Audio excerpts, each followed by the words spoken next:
National Fire Radio. Hey listeners, I just wanted to tell you about this amazing apparel brand I've been wearing for a few months now called Defend. The Defend Fire FX collection is made to provide protection and comfort even under the most extreme conditions. Their remarkable innovation in the product brings ease of wear and flame resistance in an incredibly lightweight base layer, providing you protection from the inside out. The Defend Fire FX product is extremely soft, providing 24-hour comfort. The shirts are even designed to stop those unpleasant odors we all encounter on the job. It also features a no-melt, no-drip technology that reduces heat stress and injury. If you're tired of wearing those uncomfortable, stinky, wet, 100% cotton garments, this is your new gear. Oh, and to the female firefighters listening, Defend has a specific line designed just for you. Okay, last plug. I not only wear Defend under my turnouts at work, I wear their fitness gear when I hit my workouts off the job. It's 24/7 apparel you can absolutely trust to get the job done. Plus, you look good in it and you feel good in it. So go to defendusa.com, that's DFNDUSA.com right now, and use code THESIZEUP, all caps, to save yourself 20% on your purchase. Because there's nothing wrong with saving some cash, looking fly, feeling safe, and smelling fresh. Hey, it's Pip from the Size Up by National Fire Radio here with episode 19. And the guest I have with me today, and in my opinion, needs absolutely no introduction. He runs an amazing podcast, Instagram page, website. He's teaching, going to conferences all over the country, and for all I know, maybe the world. And he's been a great friend of mine for a few years now. Jeremy from Crew First Culture, what's up, homie? What's going on, man? I appreciate that.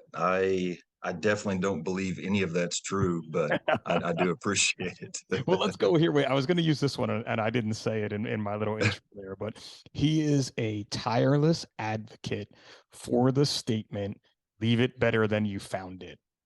Is that true? I'll be okay with that. Yeah, that's definitely something that I would be able to stand behind. So And we'll and go I with don't that. too. It's some you don't ever really promote that statement, do you? Like that No, statement, remember. not really officially, I guess. No, I mean, I think it's just like an underlying message to pretty much everything I try to put out there. So yeah, a little subliminal. I'm going to say it's not subliminal and it is overlying. And if you're following Crew First Culture and you haven't figured that out yet, then just, bang your head against the wall a couple times. Have somebody hit you with a bat or something. Because it's such a great statement for life, not just the fire service. Oh, yeah.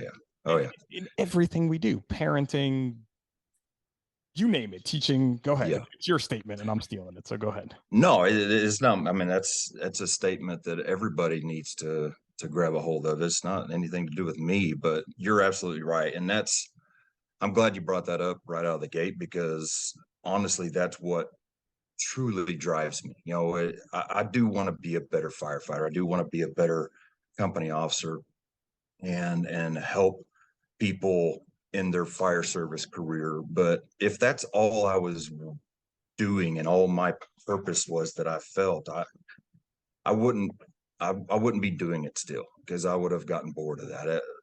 Truly, what is behind what drives me is the fact that all of these things that I enjoy learning and teaching or talking about and just helping others and others helping me are life issues. It's leadership, it's being humble, it's being open and honest, it's being vulnerable, it's just relationships and connection, and on and on and on I can go. But they aren't fire service specific. They are human being specific, and that's truly my goal even as a formal leader in the fire service. I do want to make better firefighters and a better crew, but my goal is way beyond that. My goal is that we come together and make each other better people, and like you said, better husbands, wives, better parents, because that's what is truly going to make the fire service better. Not just physically training, on and busting out reps every day. That's great. It's going to make specific firefighters better, but to truly make the fire service better, we have to be better people. And so that's kind of the, I guess not to say underneath again, but that's really what drives me is that total mission and purpose altogether. And I love that, right? And it's crazy. It's crazy too, like how we met and how, we started talking. But when you think about social media, and again, we both come up on in the social media world, and I talk about that a lot, right? But there was a point in social media where it was about sets and reps, let's say, when it came to being a firefighter, when it came to anything, people were really getting uber specific and leaving that life element out of it. And Yeah. then you and I met on social media, but during the pandemic for this little social media uh site or whatever you want to call it called Hmm. Clubhouse, where there Oh were yeah. no more pictures, right? And it was just talking. And that connection came through for you and me and a lot of people that I'm still friendly with about it going beyond the fire service. And all Yeah. too often it gets way too specific. Like being a firefighter is amazing, but it should not be your number one life Yeah. achievement, I guess is the word Yeah. I want to use, maybe, right? No, and not to cut you off, but because I've had this conversation several times lately. To do with that, I love being a firefighter. Just like you said, I can't imagine doing anything else. I'm not equipped to do anything else. But it's not who I it's not who I am. It's a vehicle that has allowed me to fulfill the purpose that I've been put here to fulfill, and that's to use everything I have, what I've lived through, my experience, my opportunities, on and on and on, to add value to people. And so the being a part of the fire service has allowed me to branch out and serve that purpose that I've been put here for. So that's kind of how I would describe it. I mean, not to take anything away from being a firefighter, but yeah, if your sole purpose in life is just the fact that you are a firefighter, that I think there's a lot of missed opportunity in that thinking. And that is a great way to say it, right? It's missed opportunity. And honestly, I don't even think the folks that we may be addressing with that statement really even know that that's what they're doing. But they're just pouring in and pouring in and pouring in and pouring into the fire service and missing out on those other things. And Yeah, that's why we have issues with marriage, issues with parenthood, issues with substance abuse, because you're so focused on that one mission and that one purpose. And that can very easily, and I think it's probably happened to you, and I know it's happened to me, take over and become the I, most important thing in your life. yeah. Now, and this is something I've thought about a lot, over the past couple of years, is that the fire service is so, I don't know if unique is the right word, because there might be other careers like it, but it's so interesting for the fact that you can have people like that, like you're talking about, people that are so bought in and so just they are, eat, breathe, whatever, fire service. That's what they do, and everything else has to take a back seat to that. And so, like you said, that causes a lot of issues. But the fire service also allows people to kind of hide out and use it as a way to collect money and benefits, but not really do anything. So it's almost like it allows both worlds that are so far apart to exist. Just I don't know why, but They're polar really extremes. neither side is good. Yeah, Exactly, right? absolutely. Yeah, They are polar yeah, extremes. You have I am absolutely. 100% bought in, I do everything. And then you have I do absolutely Yep. nothing Yeah, at all. working on my part-time job and all that.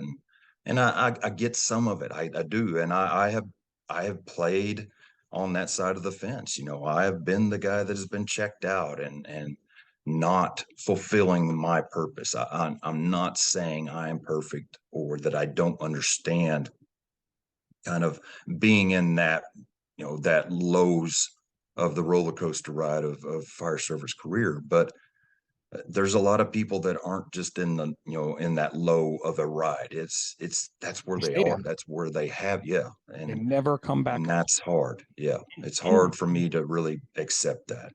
I think they don't even see what they're doing. That they think they're checked in because I did my housework today, or I eat the meal, or Yeah. I washed the engine today type thing. But they're not really bought into anything more than that. And No. again, you don't have to be like it's funny because it's such like a dichotomy, I guess is the big word for it, where you Yeah. have like, I go to every conference, I take every class, and like those people are really annoying too. They're annoying in a different way. Not that it's a bad thing to take classes and to learn and to share your knowledge, but it can be way overbearing. Yeah. And I think on both that dichotomy, whether it be it's owners, renters, and squatters type theory that's been getting pushed around a lot recently, which I really do subscribe to. Um, Yeah. but they both don't realize what they're missing out of and those good parts of life that they're missing out of. Because I have a feeling if they're that way in at the firehouse, they're that way in their personal life, they're that way in their Yeah. friendships, or that way in their marriage. And even for the folks running a part-time, they're probably that way in their part-time job as well. So you're really Yeah. not dialed into anything you're doing. Yeah. And that, the thinking behind the people that are so passionate and like you said, they're so fired up and in your face. You gotta, if that's who you are, not that there's anything wrong with that passion and that drive, but you gotta keep your audience in mind, because it's not gonna do anybody but you good if you can't pass that on, that knowledge and that passion and excitement and all that. And if you're coming in hard and heavy to every person you meet, you're going to run most of them off before you ever get a chance to reach them. And so you really got to pay attention to what that passion is leading you towards and how you're basically how you're trying to pass it on. That's something that I've had to kind of understand or get learned about myself. I can't go at everybody the way somebody probably would really speak to me, would come to me. I've got to kind of taper that off sometimes. I feel like that's such a great leadership lesson that you can take into anything in your life too, Oh yeah. is tailoring yourself back, right? Because you have way more kids than I have. Let's just say in an easy way, just a couple more than I have. But it's like being a parent, right? You have to parent your children differently Yeah. because children are different, whether they be at a different developmental stage in life, Yeah. whether they be at a different emotional stage in life, or they're exactly the same. You still have to parent them differently because they're going to respond to each different situation. Um, and I think that's a huge part of what it is we get to be fortunate enough to learn as leaders, right? In the fire service for sure. Yeah.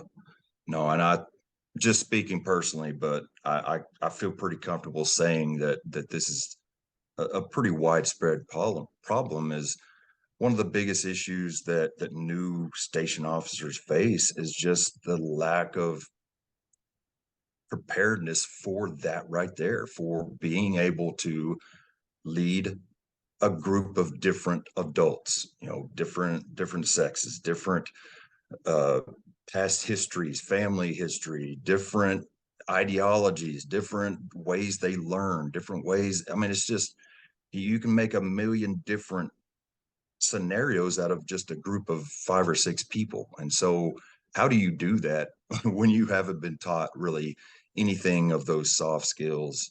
And that has definitely been a learning process through lots of trials, errors, and a few wins here and there for me at least. No, I can't agree with you more. And a lot of what it's been for me is a lot of painful tongue bites that I've had to Oh yeah, bite my tongue because I may not agree with what that person's saying, but as their leader, I can't let them know that as much as I may want to, let's say. Yeah. There's obviously a difference in what they're doing and what they're saying. If they're doing something that is completely wrong or inappropriate, that's a different Oh answer than yeah. what they're Yeah. saying. And I liked how you said, soft skills, because we don't teach those in life enough, not just in the fire service. Yeah. But that's a huge part of it where, like, just because you're not happy on a plane doesn't mean you get to yell and scream about it. Yeah. I, Absolutely. I know you travel a lot. I've not had an issue on a plane yet. And I'm like, I don't even know what I'm going to do if I ever do, because Uh, I want to just be like, dude, you don't get it your way. Like, I'm really yeah. sorry, but those don't Yeah. happen. So those soft skills are super important, and we need to all do a better job at learning them and getting them out there. Yeah. For sure. That, like I said, that's been one of my biggest challenges is just trying to wrap my head around it. And also, like you touched on, I didn't, say anything in the intro, but we have a blended family. I've been married to my wife for 8 years. She brought four in, I brought two in, and I had also had two foster sons, which we adopted one and still see the other. So we claim 8 kids. Legally, it's seven, but we will claim 8 kids. And You claim yeah, I I mean, need a some of party bus. You claim I need a party bus. That's what you claim. yeah, some some of them have moved out, because they aged out of our system. But man, I can't tell you how much I screwed that whole situation up. Coming in as a stepfather for the first time with teenagers that she had. I didn't have teenagers yet, so I just totally blew the whole situation up for years. And now, luckily, I've been able to kind of mend some of those fences and rebuild some of those burnt bridges that I created out of just ignorance and stupidity and whatever else. But that was the problem. I did not know how to connect with them. I maybe even to the point where I wasn't willing at times to put the effort to figure it out even. And so that just it moves right into the fire service. Are we truly, first of all, willing to do the work that is needed to connect with our people? And this is not a formal leadership thing. This is a anybody thing.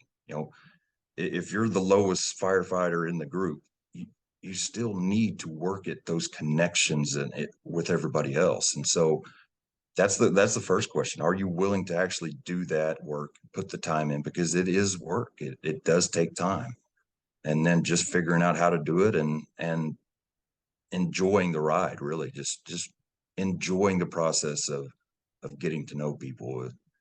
Just it takes a little bit to get used to for some people, but it's so worth it, once you get going.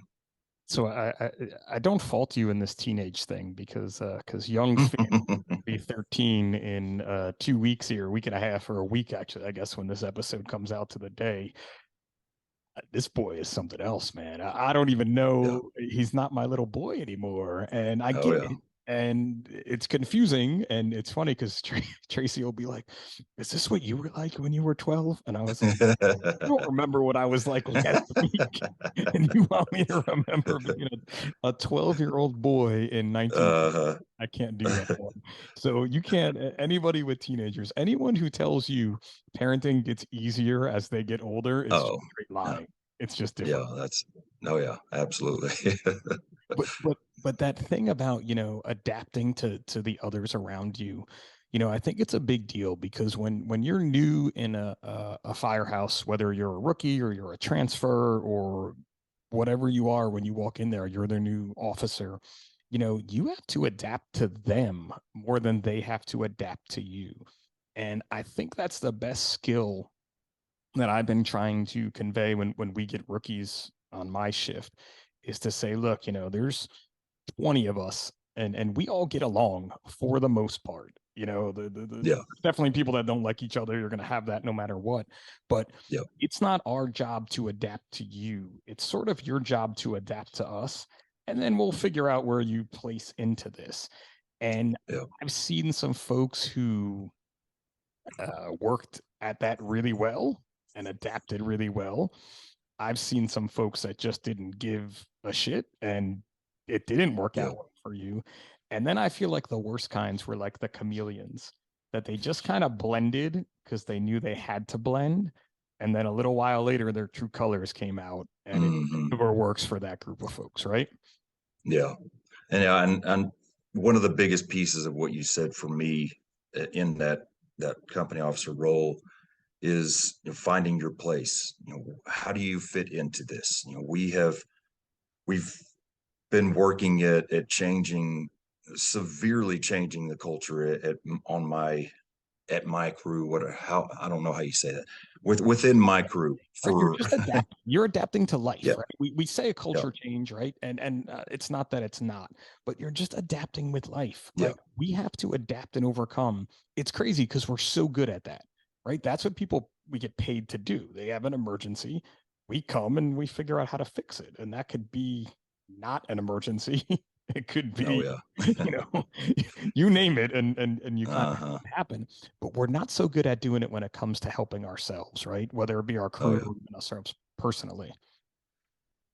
Yeah, and that's the biggest thing is just because, I mean, you can, if you're talking about a new firefighter coming in, you could sit there and ask them that, how are you going to fit into this system? They're not going to know that. They don't know how to answer that. So it's another piece of it is helping them figure that out, finding them a place, finding them a role, finding them a purpose within that group and that culture so that they can be an asset. And that's just another little piece of this whole leadership puzzle that a lot of people you just don't hear talking about. But it's more often than not, you just have to kind of hopefully figure it out over time. But Yeah, yeah, it's the can you make coffee question. And if you say yes, cool, then it better be really good coffee. If you say no, we'll teach you how to make coffee. But after a few tries, if you suck at it, then I'm never going to ask you again. So either you get better at it and you're like, I practiced this and I got better, or we have in my last rookie group, we have one rookie, he makes really good coffee. And like I'm to the point now where it's like I'll make it if I'm the only person standing there, but if not, I'm finding him and being like, bro, come on. You do whatever you yeah. do works for me. Yeah, you gotta find your little niche, man. That's Yeah, and something, I guess. it could be just that simple too, right? Because that niche Yeah, means so much more. It's not just that he makes good coffee. There's so many more things that translate to it. And I think that's something as parents that we're trying to teach our kids too, is that you're not gonna be the best at everything, and you don't really have yeah, to. I just want you to try these things, try to be the best or try to learn how to do something better. yeah. And I look at that like, little wins. If you're talking about kids or if you're talking about a new firefighter, yeah, that's a little win. He or she finds something that people appreciate about them. They start to connect with him, even if it's something simple and goofy as that starts to build a relationship, that starts to build confidence in them. And so we just kind of feed off of that and take it and build off of, even more. And you forget that too from being a parent. You've had little wins like they slept through the whole night last night. Yeah. Yeah. Like, best day Yeah. ever, right? Like they Oh held yeah. their own bottle. Win. I don't have to do this Hmm. anymore. As you grow and grow, it's like you wipe your own ass. Like that's when I said my kids were Yep. cool. You wipe their own ass. I don't have to do that. But you forget that as they get older. And you Yeah. forget to celebrate that as a parent sometimes too, where, I try my best to celebrate every little grade or every little accomplishment, but at the same time, not prop them up too high because this is also Yeah. your job. Your job is to Yeah. do well in school. Your job is to take the dog you wanted for a walk. So, as a leader too at the firehouse, I try to do the same things, maybe on a different level than my kids, although sometimes it is like dealing with my kids. So, Yeah. No, that is something that I would say probably maybe just our personalities as people associated with the fire service would be like, generally speaking, is the little stuff like that kind of gets forgotten. It's you hear, why are they getting that award? They're just doing their job, or this and that. And I mean, I get it if it gets to kind of an outrageous point, but there's a lot to be said about being appreciated and feeling appreciated. And so if that is something that you find important, and something that you can do some reading on and find that a lot of people find it important, which you can, then it's probably something we need to kind of plug into how we go about leading. And again, that goes back to how you treat people, right? It's social media, right? I saw something that, and I think it was from a post overseas, and it had like hundreds of comments. So I didn't go into reading it, but it was about this guy saying that his EMS partner retired after 41 years and just walked out the door. There was no acknowledgement, there was no party, there was no anything. And I was about to click the comments and I'm like, well, that's your fault too, buddy, because you didn't acknowledge that Yeah, guy. Maybe you did, yeah, but you did not do a yeah, good job of that, right? yeah, But then, and it is EMS week currently that we're in, so I guess my feed is blowing up with EMS posts. But I did see that the FDNY did something for their EMS division about honoring CPR saves, and they had 10 survivors that they brought back to meet the rescuers. That's just an amazing little thing. yeah, It goes yeah, so far. absolutely. And stuff like that is so important because you know as well as probably most people even listening to this is what is the percentage of those people that we run on in that situation that are even able to stand on the stage or whatever they're at and say thanks. Not very many. I mean, we don't get a very high percentage of saves back. And so that right there, it tells us that that is a very important piece of our job. That's one of the most important pieces of our job. And so if if we can't even celebrate a win that is that significant, then we have a lot of other things that we definitely aren't celebrating too. And that's for us, that's been something that's been very frustrating just as a department whole, that we've had lots of saves like that through the years and nobody really documents it. Nobody really ever confirms it. And it's just, okay, it's great if every once in a while you hear back and know that they're doing okay. And sometimes there's, something set up to where they come and get to meet the crews and things like that. But it just doesn't happen very often because that information, you got HIPAA tied up in the middle of it. You got It's been the worst. public agencies and private agencies. It's just a mess. So yeah, those things are very, very important. And it's such the simple things. I remember a few years back, we're standing there in front of the firehouse, and a guy came up and he started talking, and he was saying how, firefighters here from my department saved him. He got burned, and he showed us he had burns the entire part of his chest. And it was the guys that were standing there. It was my company was part of that. I was on vacation that day, and he had no idea it was them. They had no idea it was him, but it just meant so much. Just that little bit of that minute Oh there yeah, for them. And even after he left, you could just tell like that feeling. I mean, I had standing taller and yeah, yeah, just everything for those little acknowledgments. Like, and then again, we can play that dichotomy of being on both sides of the fence. You have the people that are chasing the awards, like I went on this many calls last year. And then you have the people that don't even want the acknowledgement for the amazing thing they may have done. yeah, Or even the simplest of things they may have done.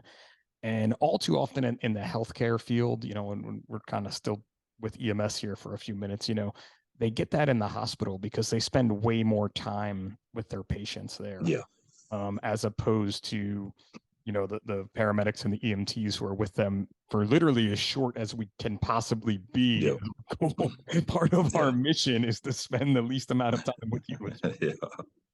it just kind of sucks that they never go back to get that acknowledgement. But I don't think a lot of people are looking for it. I don't really get that feeling most times. But I think, I mean, if you really dig even further into it, do you not think that that's healthy on both ends? Do you not think that those people view that as something that they enjoy and that they want to do? go back and see these people that gave them a second chance at life. I feel like, and I can't speak any more than just my guessing, but I feel like it's going to do those people that were on the receiving end of that just as good inside and mentally and emotionally as it is the people that were doing and giving the treatment. So, it's not just a one-sided thing. It's not just let's get credit for this because we want to raise ourselves up. I mean, it's just good. It's just a An amazing good feeling. thing to do. So Yeah. my wife and I ran a 5K a few years back, Thanksgiving Day, and I run faster than my wife. She just got a knee replacement, so we'll see what happens with bionic knee once it kick it in full gear. Maybe it'll be like a cheat mode. But she wasn't coming. Like I was like, where is she? So I started running back to find her, and I found her doing CPR on someone with Mm. about like a half a mile to go in the race. Her and a nurse had stopped with people still running by them. Um, this is more my wife than me. I did jump in and took over and started doing CPR because she had already been doing it for a while and had almost finished the 5K. So she was super tired. Um, PD showed up, EMS showed up, fire showed up. This gentleman, she got him back. They had a pulse when they arrived. I think he got one shock. I could be wrong though. We finished the 5K. I tried to find out some more information from the local fire guys, and they again were, HIPAA and this, that, the other Yeah. thing in private service EMS. But through her brother, we were able to find out who he was, and we're still friends with him today. And that was That's like cool. 6 or 7 years ago. Yes, Yep. it was a long time ago. Um, but like you said, he was so appreciative of her and she was so appreciative of him. It was amazing to see it, especially not in a work environment where we were just Yeah. out, running a 5K Yeah. on Thanksgiving. Some people wake up and drink mimosas. We woke up and ran a 5K that day. And But save lives. and sort of save lives. Yeah, it was more crazy. It was even crazier when the cop showed up. He didn't have an AED. Like there was no AED until EMS got there. And I even sent another cop showed up, and I like looked around, and I'm like, "There's a hotel. Go to that hotel and see if there's an AED there." Hmm. No one was Yeah. coming. Very strange event. Anyway, Yeah. um, but like you said, I think he got more out of that than even we did Oh because yeah. she gave him a second chance of life on so talk about being thankful. So every Thanksgiving we get a message from him type thing. That's cool. Yeah, that's pretty neat. And again, going back to just connections. If you didn't do that behind the scenes work to figure out who it was and connect with them, then that would be another lost opportunity, like we brought up earlier. So that's cool. Yeah, and the adrenaline dump, the post CPR adrenaline dump when you're not at work and it happened on a holiday. I'm sure. It Yeah. was an interesting time when we finally got back to the house and we're like, wow, this all just Finally happened. hit you. Yeah, Yeah. like it had actually been her second. She had a bystander CPR save, like when she was in high school. Like she was a rescue Well, squad cadet and was walking home from school, and somebody went down. So she's huh. definitely she definitely got the touch on that end of it. Yeah, If I you're guess going so. down, you want her near you, Yeah. not me so much. What's up, listeners? As many of you know, footwear is really important to me. Like, really important. Not only for my job as a firefighter, but also for fitness, and of course, fashion. Yep, I said it. I love a new pair of kicks. I knew Hikes makes both structural boots and really awesome station boots, but they also make shoes too. And obviously, I had to try them out. Quick review, I absolutely love them. How they feel and how they look. I walked 5 miles a day in them at FDIC with no issues at all. These are my go-to station shoes with an added bonus. I can even work out in them. So do your feet a favor and check out hikesusa.com. That's HAIXUSA.com and tell them the size up sent you. But I think again, like it's these people connections, right? Yeah. And that's what you and I were able to make, all because you decided you wanted to change a gear room in your firehouse and make it a better place. Well, it I feel like it's lost like trying to make these connections, trying to stay as humble as you can. And look, there are people out there that don't think you or I are humble because of what we do on social media and how we put Yeah. ourselves out there. So Yeah. that's a big part of it. And I feel like you've definitely come out from behind the curtain since you started more, correct? Oh, absolutely. This is if shoot, the person I am today is way different than even 3 months ago. But when all of this started, yeah, absolutely. I pretty much drug myself into doing even just starting an Instagram page, not even mentioning what it took to talk myself into doing a podcast because I'm not like that. I've been afraid of public speaking my entire life.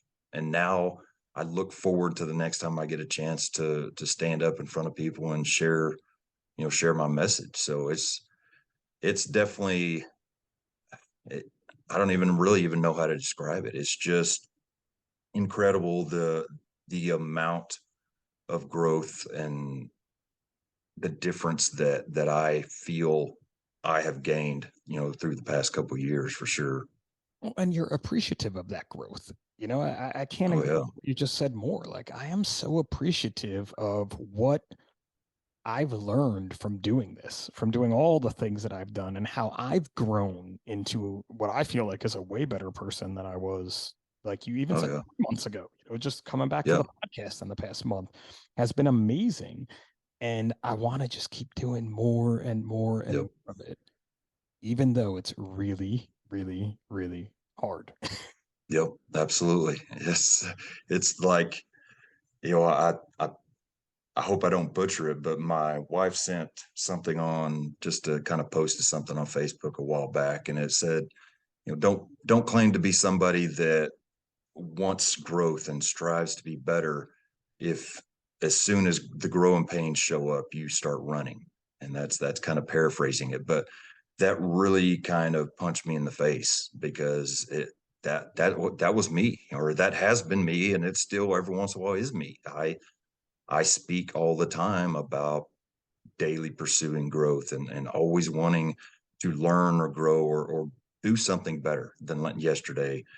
And there's a lot of times that when that discomfort or that pain or that stretching or whatever I feel, it makes me kind of maybe this isn't what I want today. And so, am I truly that person that wants it, or am I just somebody that says it? So that really has kind of kept me in check as far as walk, I guess you could say, with the message that I try to share as much as I can. No, and that's again why we have our friendship, and that which is such an important part, to have people to bounce things off of that aren't in your immediate friend group or aren't in Yeah, your immediate area, or who may be going through the same exact things you're going through. And that's what makes us grow more. And when you hear people talk like about going to conferences, and it's it's so cool because so we were just at FDIC, right, a few yep. ago or so now, however long it was, I can never remember. But we got to meet, which was amazing, like in person. There's actually a Yep. person, not just a voice on the phone or a face on the computer. Yeah. But when you leave a place like FDIC, you feel rejuvenated and you're so Oh yeah. excited. And I was Yeah. just with my wife at her convention in Nashville, and she's a physician assistant. And so many people said the exact same thing. Like, this is why I became a physician assistant. This rejuvenates me. And Yeah. oftentimes, as firefighters, we think we're the only ones that feel that way. And it couldn't be the furthest from the truth, if you ask me. Yeah. And that's interesting because honestly, I'm probably one of those people. And it's just because I don't know. I've never really talked to anybody that has experienced a conference Yeah. type thing with their career. So yeah, I would say that that's kind of how I've felt in the past. But it is really cool just to hear you say that because it it makes me feel good about other careers, Yeah. that It like took my that I'm not doing, but somebody's doing it. So Yeah, it I legit hope they like enjoy it. Yeah. it was unreal to hear someone say that to her because I was just Yeah. like, wow, these are the same thing. And it wasn't just one Yeah. person. If it was one person, I would be like, ah, that was an Yeah. offshoot. but Yeah. it was the same way. And they were just like us. They were so happy to be together Yeah. and to be sharing different things. And, she spoke to a room of over 200 people, and she couldn't walk more than 5, 10 feet without someone stopping her that was in her class. And I was like, this is just like I see with folks at FDIC, like, or at a fire Yeah. conference. Like, this is so cool. Pretty cool. Yeah. And I think it reminds all of us why we really started doing this, in whatever field you're in. But that's a big part of it too, is I guess it's staying humble, right? Stay humble and kind, like the song says. But that's something we always have to remember, and I'm consistently reminding myself of. Yeah. And that, I know one of the things that you want to talk about is the class that I was involved with here last week. And so we'll get into that Yeah, 30, as 36 well. minutes. 36 minutes, and we're But not even talking about what we said we were going to talk yeah, about. that's all right. That's all right. But it honestly, this is the perfect segue into it because I kind of briefly mentioned just me 3 months ago is it's not the same person as it is today. And this group of people that I shared time with last week is the reason for that. It is truly amazing, the journey that everybody is on, but I know my journey, and it's truly amazing just to watch it all play out. So to just kind of lead into what I'm talking about, in I believe it was end of February, I spoke at the North Florida Fire Expo, which was in Okaloosa, Florida, and Rick George was there. I don't know. Have you met Rick? Yep, No, yep, Rick. yep. Yeah, Met him I somewhere love along the line there. I Good love dude. Rick. I've been texting him, and kind of like you said, I texting him and calling him and all that for really years, and I've never physically shook his hand. And so I knew He's he like an was going to be OG. there. He's like an OG into what you and I do, right? Absolutely, Like, yeah, yeah, absolutely. And I knew he was going to be there. And so just as kind of like a side mission for that trip was to make my way to wherever he was at and at least meet him. And so it just so happened that their class was on the same day as mine, so I couldn't hang out there very long. But I got up super early to make it out there. I got to meet him, and then I had a chance to sit and just kind of take it all in, all they were doing, and his group of people that are instructors. And I was just blown away because these people, from every measurable way a human looks at somebody, are strong people. They're strong just visibly. They're people that are just strong mentally, and you see that very quickly. But then you also very quickly see how vulnerable they allow themselves to be to help these students basically do it themselves. It's almost like a buy-in. I'm showing you my deepest wounds because throughout this class I expect you to do it for me. And so it was just it was crazy to see that. I had never admired a group of people that I just met so much in my life. And I just took every little opportunity to kind of get with these people and introduce myself and talk to them. But that was what at the end of February. Well, last week I was teaching the class with them. I didn't know any of them except for Rick before that, and now I am teaching with them. And that trip to Atlanta to MAFC was it was just incredible. The connection level that those people, they get a bed and breakfast where the whole cadre, which is 10 to 12 people, can meet and spend time together and connect. And it was just amazing. It made me feel like multiples above what you're explaining a normal conference makes you feel. Just it was awesome. But being around those people and seeing who they are has really been a huge turning point in my life. And so that's again, going back to that, if I didn't take the time to go meet Rick, none of this would have happened. If I didn't, put myself out there and introduce myself to the other guys when I was there, maybe none of this would have happened. There's so many variables and balls in play and plate spinning. You just never know when those opportunities are going to arrive. And that's kind of my goal, is just to try my best to take advantage of every little opportunity that comes up, even if it's, something very minimal. If I can make it work, you just never know where it leads. Do what? Plate spinning. You literally described it as plate spinning, and that is Yeah, literally what it is, right? yeah. Oh yeah. And you took that chance to meet him. And I think the key thing too, you said in the beginning, is that they're showing, as a cadre of instructors who are very well known within the fire service, they're showing their vulnerabilities to their students so that their students will show their vulnerabilities to them. Yeah. And that is probably one of the best ways to instruct, in my opinion, is Yeah. saying, like, I've made mistakes. I'm fortunate to be the person up here teaching, but I'm going to learn today too. I'm going to Oh learn yeah. from you. I'm going to learn with you. And I'm hoping that you are going to learn from me and learn with me as well. And I think with the class that you're describing, that's the key takeaway, correct? Absolutely. And it I talked to my crew, a couple days since I've been back, and I've said it several times. It's just hard to describe this class. So, but I want to try, and I don't want to spend any other time talking about me, because I want to give this class some Give it some some props. Go time. ahead. So this class is a 24-hour class, and by that I mean 24 hours straight.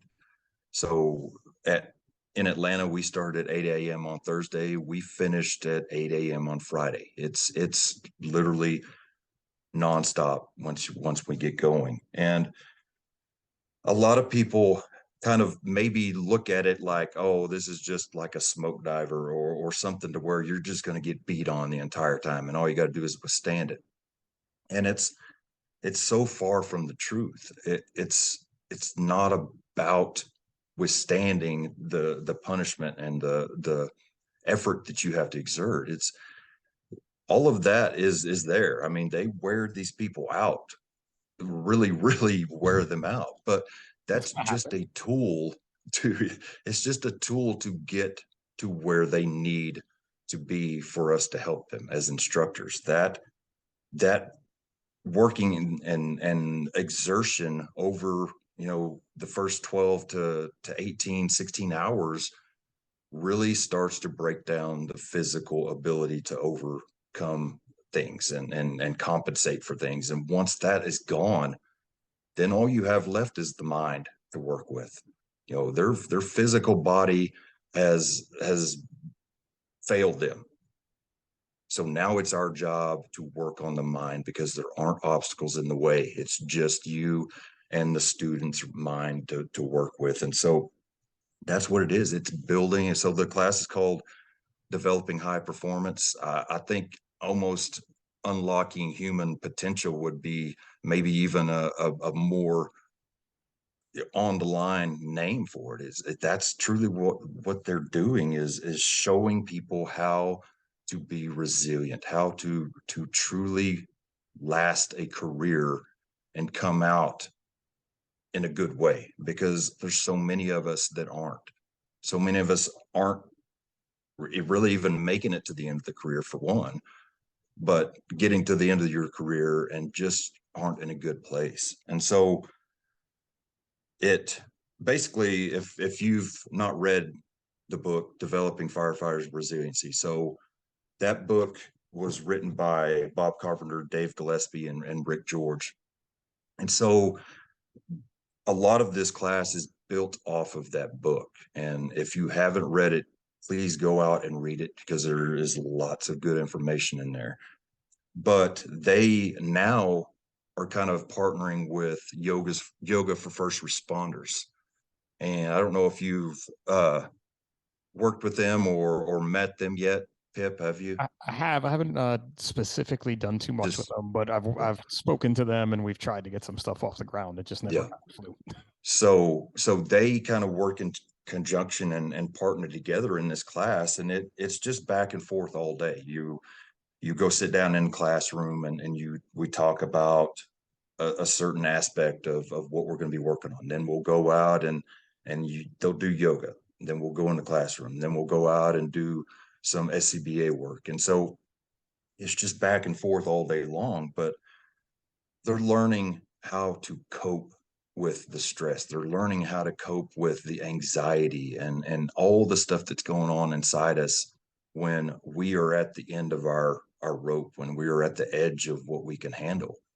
And so that the yoga part of it is really, I feel, almost what kind of cements all of this together, because it truly incorporates the breathing and the mindfulness and all of the stuff that you're basically trying to synchronize your emotional, mental, and physical systems together. And having that yoga in play really helps the students understand how to put it all together. And so they're doing yoga in full gear. They're doing yoga on air. We're running through mazes and wire boxes and all kinds of evil contraptions, on air all night long, and until we get to the point where we see them start to struggle, we see them start to get frustrated, and then it's our job to do our job. We step in and start talking through breathing techniques. We start talking through anchor phrases and things that are going to mentally get them to that next step. We talk about segmenting, which is basically when you're in that time of struggle and trial, sometimes all you can do is just break it down into little pieces. If you're stuck in a wire box and you want to get out, what is the one thing you have to do right now? What is the one wire that's holding you up right now? Okay, find that, get it off. All right, next, what is now holding you? And just so many different tools that are so critical for the fire service. And you just don't see a lot of opportunity for people to learn about them out there. And so, yeah, I can't say enough good things about everything they're doing in that class. The the perception may be way different than what the truly good that can come from it. But But it's that's hard kind too of that's because kind of what I want to talk about. people see the Go beat, ahead. What? right? People see the Oh yeah, beat. yeah, They see, like I yeah, said to you, like you're in a class that's going for 24 hours. How's that going? Type thing. Um, yeah, and you see that, but to truly unlock that potential, you do need that bit of a physical beatdown.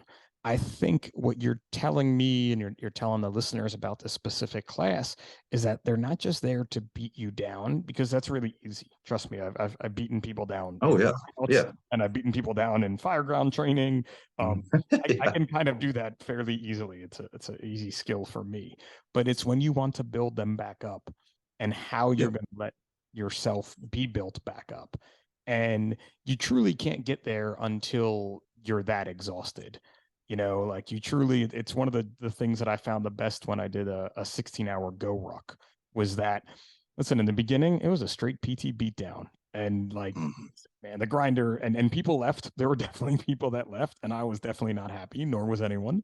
But over time, because you're so beat down, you start to learn all those different skills. yep, And I think, like you said, if you're stuck in a wire box, it's easy to keep trying to bowl through it.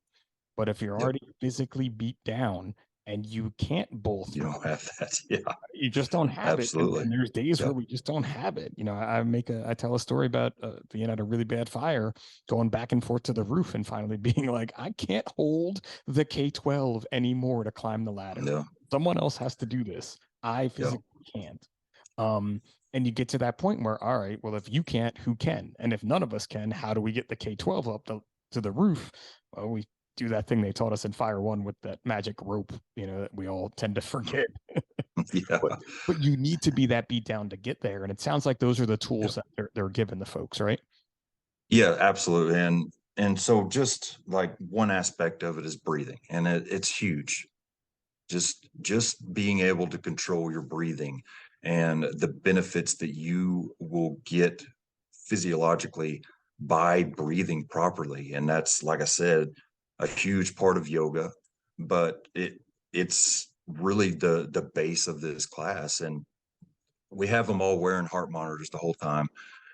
And even in, the SCBA drills where they're on air and working through things, we give them time sometimes if we see them kind of starting to wear down to pull their sleeve back and what's your heart rate. We'll ask them what the heart rate is, and if it's up there in that top range, which we watch, then we give them a chance to work on some breathing techniques. And it's so impressive to sit there and see somebody that's banging out 180, 190 beats a minute, stop, take about 3 cycles of a box breathing or triangle or recovery breath situation, and it drops them 30 to 40 heart, beats a minute. It's really impressive to see the body work if you can just use the tools. And those situations, those are when it's so critical, and you can't use those tools if you don't know really how they work. And so that's You know, that's you know what the I'm most impressive part of it. you know what I'm really What's good that? at breathing like that? Like when I'm What? really, really good at breathing just like that, when I'm doing yoga, not when I'm Absolutely. throwing ladders or doing a Yeah. search. Yeah. And I will say I've worked on it, again, meeting people like Rick and yoga for first responders and just all the different people I've talked to and classes I've been able to take. I have gotten way better at controlling my breathing, but I know I could do a better job of it. Yeah. And I don't know, that's the best way to learn it is to actually do it, and you have that skill forever, right? It's the same as Yeah. starting a saw or, forcing a door. You learn it, you drill it, and you do it forever. Being put in situations like that in a controlled environment, just another way to learn it. And bringing Yeah. your heart rate down, the first thing I do at the end of a workout is I look at my watch and then I see how long it takes me to get down from my Yeah. high to my low.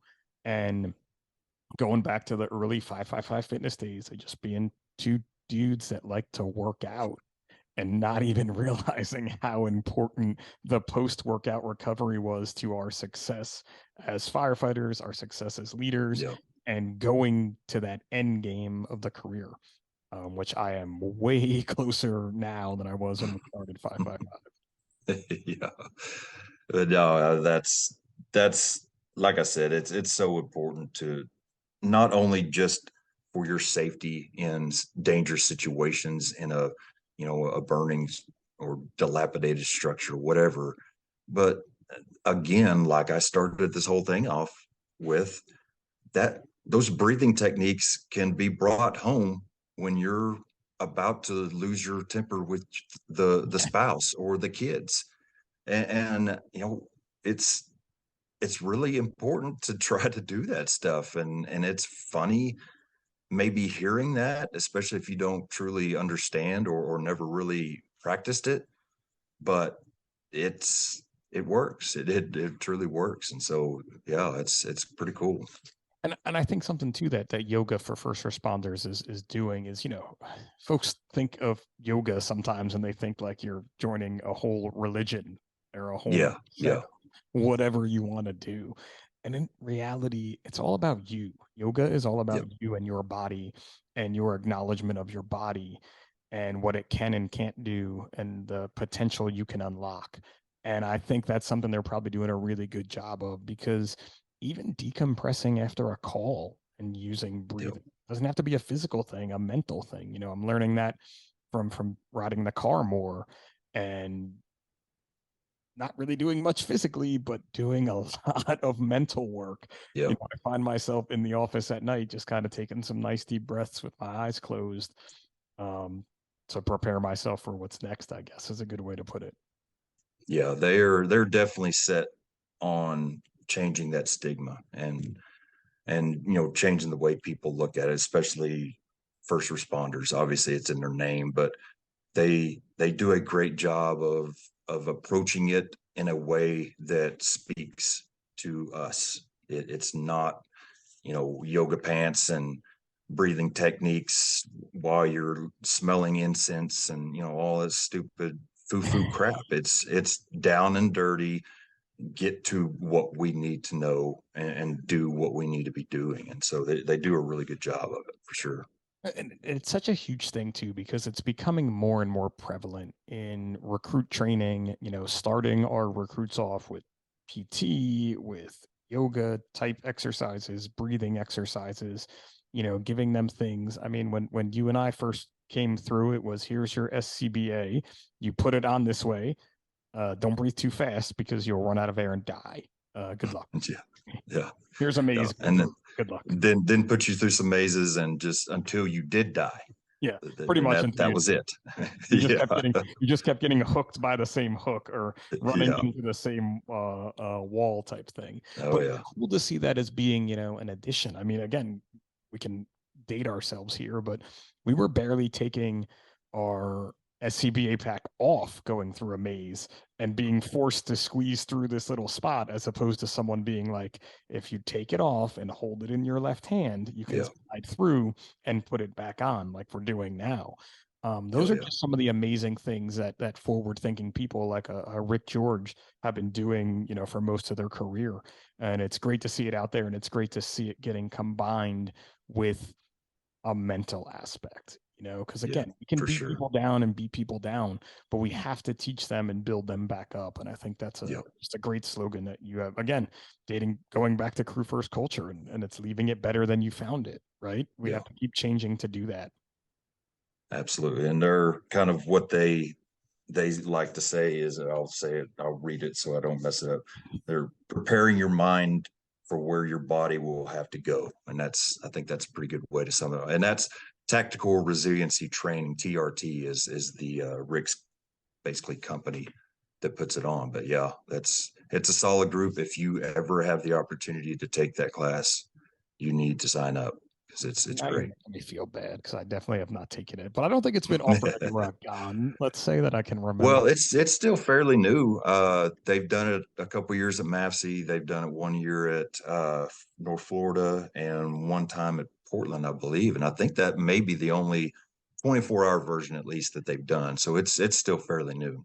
Yeah, and it's definitely hard, like when you come to taking classes and then Oh when we yeah, come to doing things like you and I do, to be able to go to a conference and take a full class. I'm not yes. sure in all the conferences I've been to that I've ever been able to sit through a full class. I feel like I've always gotten snippets here and there and snuck in the back and then had to go and do Yeah. something else. And I really, No, it is a commitment for sure.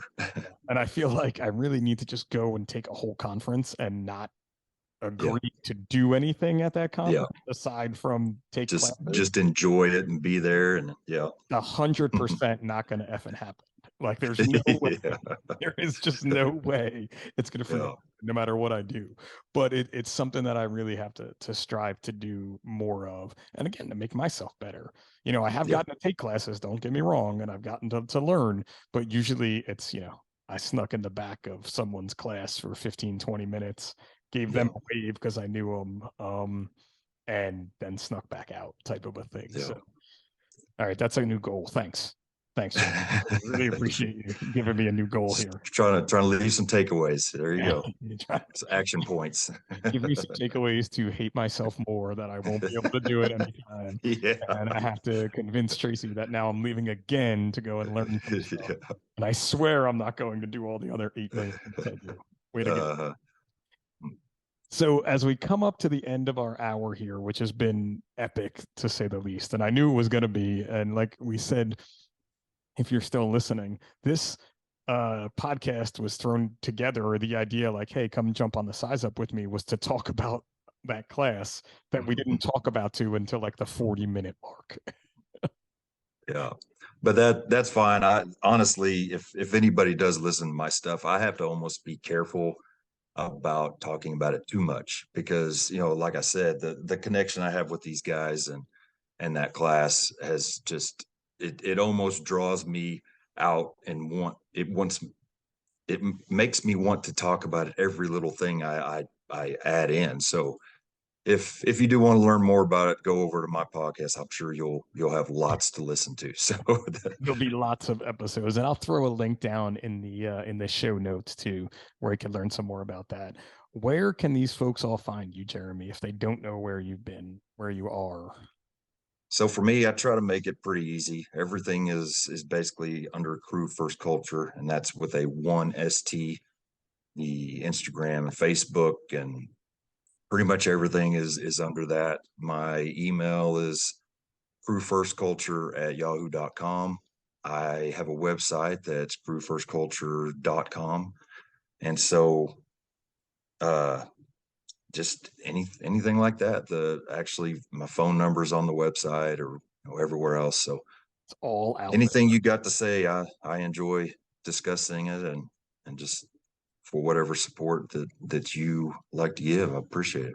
Speaking of that support, what kind of swag do you got? Anything new popping up on the swag wagon? Because Man, I've had to slow down on that because yeah. So we're for those. Do you put this on YouTube? Yep, this will be on YouTube. We'll be Okay, there. I was going to say It's for those that aren't. everybody listening, I'm wearing a Crew First Culture shirt. He's wearing a 555 Fitness shirt, and it's the Goonies shirt, which is one of my favorite. That Goonies never say die. So One of my favorite shirts, yeah. But now I had to slow down because man, I was getting way too out of hand. So I'm trying to slow down on the purchases of different things and just it's hard. use what I have.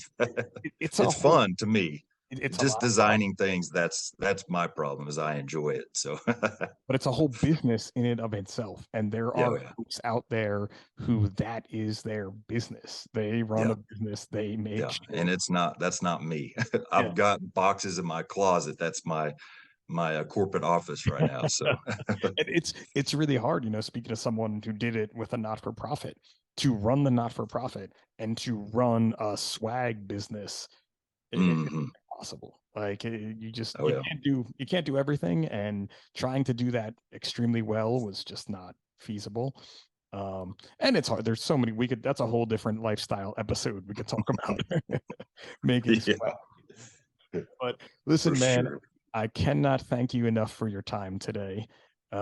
Go check out my good friend Jeremy at Crew First Culture. He puts out some amazing things, especially on Instagram. If you're looking for that little bit of motivation, he has some great quotes from people all over the world, not just the fire service, that he throws up there, plus his own nuggets of knowledge, which are great. So this has been episode 19 of the Size Up by National Fire Radio, and we'll catch you guys next time.